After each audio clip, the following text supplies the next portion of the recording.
Erev Tov Rabotai, we are continuing with our Mishna Yomi, Masechet Batra. We are up to Perek Chet, Mishnah Alayev. Today's Mishnah should be Le'elui Nishmat, Neria ben Svetlana Ranbayev, Eliyahu ben Burcha Israelov, Chana bad Miriam, Sason ben Ryan, Yoshua ben Shifra, Menuchatam began Eden, Amen, and Avdi ben Chaim Lechaim v'derefua shenemav Daniel Shalom ben Rosa, betoch Shachole Israel, and Achlama Mera Binyamin Od Zion Chai ben Dvorah.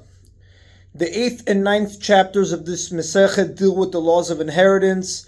By Torah law, there is an order of inheritance. If a person dies, his closest heir, as defined by the Torah, inherits his entire estate. If there are multiple heirs who are all equally close to the person who died, for example, if a person dies and is survived by 3 sons, each one receives an equal share of the estate. An exception to this is the Bechor, the firstborn son, who receives a double portion of his father's property. This means that he receives a portion equal to that of 2 of his brothers. For example, if a man died and left 4 sons, one of whom was a Bechor, the estate is divided into 5 equal portions. The Bechor receives 2 portions, and each of the other 3 brothers receives 1 portion.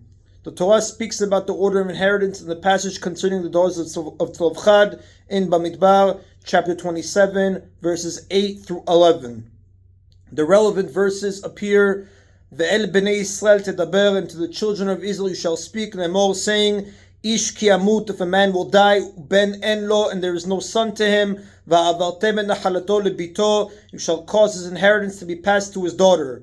V'im en lo bat, and if there is no daughter to him, untatem et nachalato le'echav, you shall give his inheritance to his brothers. V'im en lo achim, and if there are no brothers, untatem et nachalato le'achei aviv, you shall give his inheritance to the brothers of his father. V'im en achim la'aviv, and if there are no brothers of his father, untatem et nachalato l'shera kerov elav, you shall give his inheritance to his relative who is closest to him, mishpachto, of his family, ve'arash otah, and he shall inherit it. V'ayta lebnei Yisrael, this shall be for the children of Israel, chukat mishpat, kasher tziva Adonai Moshe, as a decree of justice, as Hashem commanded Moshe. In this passage, the Torah lists 4 heirs: a person's son, his daughter, his brother, and his father's brother. But these are not the only possible heirs, nor are they even the closest 4 heirs. For example, if a person dies without any descendants, but his father is still alive, his father inherits him, meaning his father is his heir, not his brothers.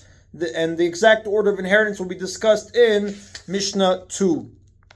Now we begin with Mishnah Aleph. The first Mishnah of this chapter begins the discussion of the laws of inheritance by listing 4 different categories of relatives and whether they inherit from or pass inheritance to each other if one of them dies. Like we saw in the introduction to the chapter, not every relative is considered a relative with respect to inheritance. Also, sometimes a person is his relative's closest heir and therefore inherits him, while that relative is not considered the person's relative at all for the purpose of inheritance. For an example of this would be a son and his mother, like the Mishnah will discuss.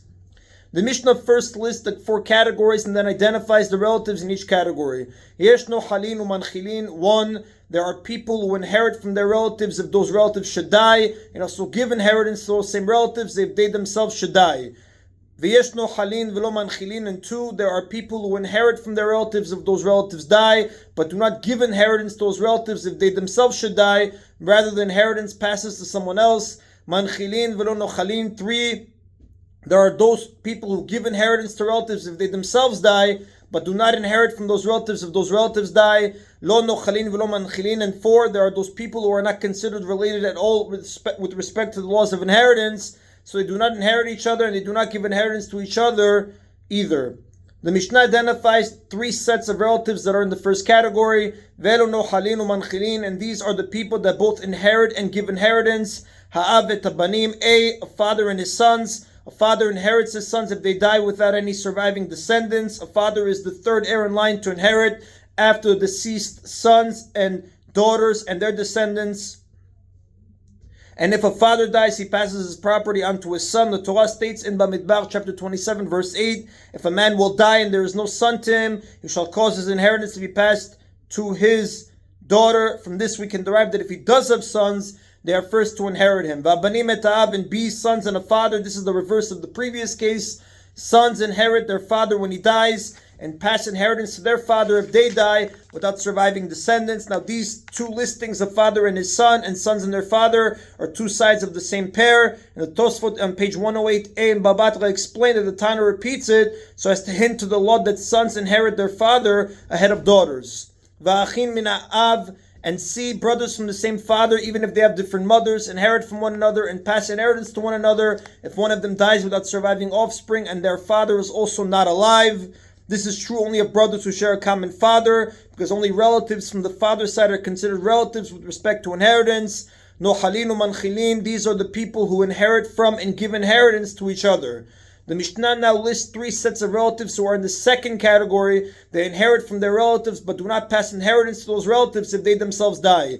Ha'ishatimo, a man and his mother. A person inherits his mother when she dies if she is not married, but when he dies, his mother does not inherit him. Rather, his relatives from his father's side inherit from him if he has no surviving descendants. Va'ishat ishto, and b, a man and his wife. A person inherits his wife when she dies, but if he dies, his inheritance goes to his descendants or to his father or his relatives, not to his wife. Ubnei hayot, and see, the sons of a person's sisters can inherit from that person, meaning their mother's brother, if he dies without any closer relatives, but they do not pass inheritance to him because he is related to them only through their mother, who will not inherit him because inheritance passes to relatives of the father. Nohalin v'lo manchilin, the first relative in each set in this category inherits the second relative but does not pass inheritance to that relative should he himself die.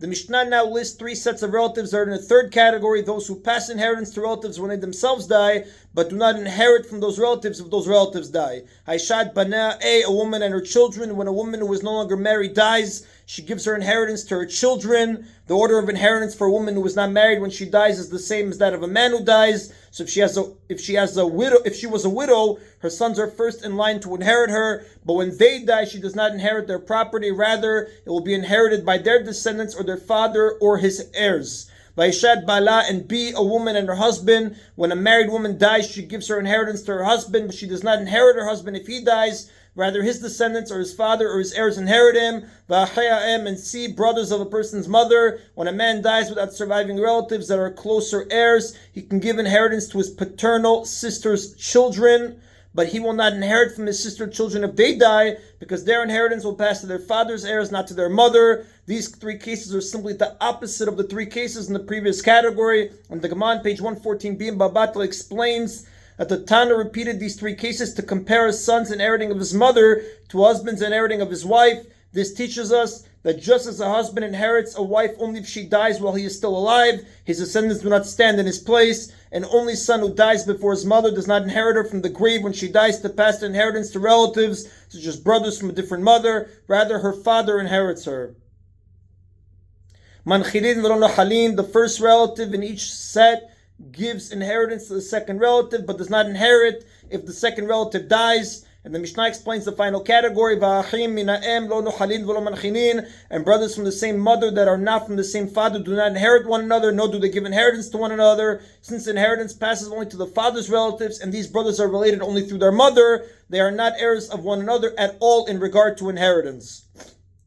That is in the Mishnah Aleph. Mishnah Bet details the order in which heirs inherit when a man dies. This Mishnah does not discuss the estate of a woman which is inherited by her husband if she is married. Seder nechalot kachu, the order of inheritance is as follows. The verse states in Bamidbar, chapter 27, verse 8, Ish ki amut, when a man dies, uben en lo, and there is no son to him, va'avartem en nachalato lebito, you shall cause his inheritance to be passed to his daughter. Ben kodem labad, this verse teaches that a son comes before a daughter. A person's son is his closest heir and inherits first. We also learn from this verse that any descendant of a son comes before a daughter, meaning if a man dies and his son is also no longer alive, but that son left a living son or daughter, the grandchild inherits before a daughter. This is derived from the language used by the verse uben en lo. The word en is expounded as if it said ayen, which means investigate, meaning we investigate to see if the son of the deceased has any living descendants, and if he does, then he inherits in the grave and passes the inheritance to his descendants. Therefore, the child of a son inherits before a daughter. The word en appears several times in this passage, and each time it teaches us that descendants of the heir being discussed stand in his or her place. Now the descendant of a son is equal to a surviving son. Therefore, if a man dies and is survived by both sons and the daughters of a son who died, the granddaughters would inherit their father's share of the estate along with their uncles. And this is Mishnah 3 is going to discuss regarding the daughters of Tzlofchad, who inherited a portion of their grandfather's estate in this way. The next heir, if there are no surviving sons or daughters or their descendants, is the deceased's father. Although this is not explicitly mentioned in the Torah, the sages derive this from the unusual wording of the verse that we quoted, which states that if there is no son, he shall cause the inheritance to be passed to his daughter. From the fact that the Torah does not simply say that the inheritance is given to the daughter, as it does say regarding the other heirs in the following verses, we learn that there is an heir that is not mentioned in the Torah who is passed over in favor of a daughter and certainly a son, but who comes before any other heirs. The sages identified this heir as the father, who is therefore third in line to inherit. The Torah does not speak of fathers inheriting, nor does the Mishnah speak of this possibility, because it is considered a tragedy for children to die in their parents' lifetime.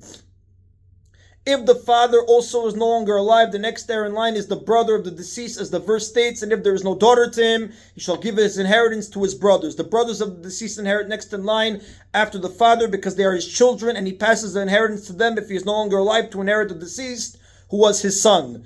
The Mishnah explains this verse in the same way it did the previous one. Bat kodem el achin, a daughter comes before the brothers of the deceased. Yotzei rechach shel bat kodmin lachin, and any descendant of a daughter also comes before the brothers.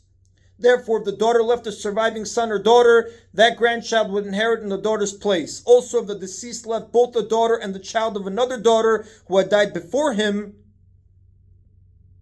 the daughter and the grandchild would inherit the estate equally. If the person who died left no children or descendants, no father and no brothers or their descendants, his inheritance passes to his sisters or their descendants. The position of the father as a third heir in line establishes the pattern that is followed in determining the order of inheritance. When there are no descendants, the inheritance first goes up to the father of the deceased and from there down to his sons, the brothers of the deceased or their descendants. If none of his sons or their descendants are alive, then the inheritance goes to his daughters, the sisters of the deceased or their descendants. The Torah does not mention the sisters, but they are next in line after the brothers, who are the sons of the deceased father, just as the daughters of the deceased are next in line after the sons. If there are no sisters or descendants still living, the inheritance is given to the grandfather of the deceased. These two is not mentioned in the Torah, since it would be considered a tragedy for a grandfather to bury his grandchildren. The Torah does not speak of it explicitly. If the grandfather too is no longer alive, the estate passes to his children, the brothers of the father, the paternal uncles of the deceased. This is the subject of the next verse in the passage, which states, and if there are no brothers, you shall give his inheritance to the brothers of his father. This follows the same pattern as the earlier part of the succession. If the father of the deceased left no descendants, he passes the inheritance to his father, the deceased grandfather, who then passes it to his children, who are paternal uncles or aunts of the deceased. The Mishnah explains this verse too as the previous one. Achin kodmin achei av, brothers of the deceased come before brothers of the father of the deceased. Yotzei chan shel achin kodmin achei av, and descendants of the brothers of the deceased come before brothers of the father of the deceased as well. Therefore, if the deceased was survived by a nephew or niece who was the son of one of his brothers, that nephew or niece inherits in his or her father's place before the uncles of the deceased. If there are no paternal uncles or their descendants who are first cousins of the deceased living, the paternal aunts are next in line because they are the daughters of the grandfather. This is the general rule that applies to all heirs. Any heir that would come first in inheritance if he were alive, his descendants come first in his place.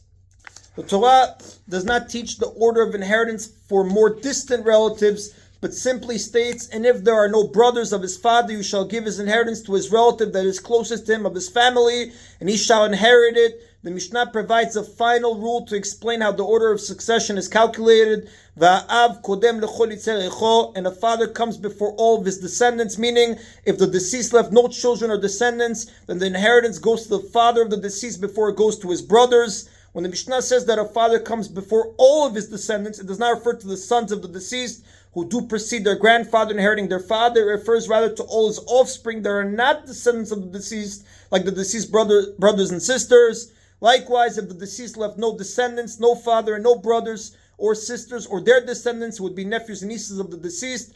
The inheritance passes to his grandfather because it goes to his paternal uncles or aunts who are, before it goes to his paternal uncles or aunts who are the grandfather's children. If he also left no paternal uncles or paternal aunts or their descendants who would be first cousins of the deceased, then the inheritance passes to the great-grandfather. If he too is not alive, it goes to his children, the paternal great-uncles or paternal great-aunts of the deceased or their descendants, and so on.